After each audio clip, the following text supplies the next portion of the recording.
আমরা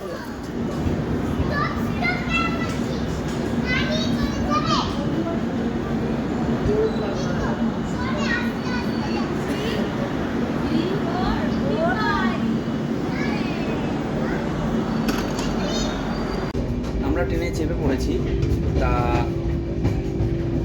দার্জিলিং যাওয়ার সবথেকে বেস্ট ট্রেন হচ্ছে দার্জিলিং মেল, উত্তর ভারত যাওয়ার। বর্ধমান থেকে রাত 11:25 টাইম ছিল, ট্রেনটা লেটে এলো, 11:50 ঢুকলো ট্রেনটা। তা আমাদের থিয়েটার এসি নেওয়া হয়েছিল। চলো সবাই শুয়ে পড়েছে, একবার ভিতরে যাওয়া যাক, দেখে নিই।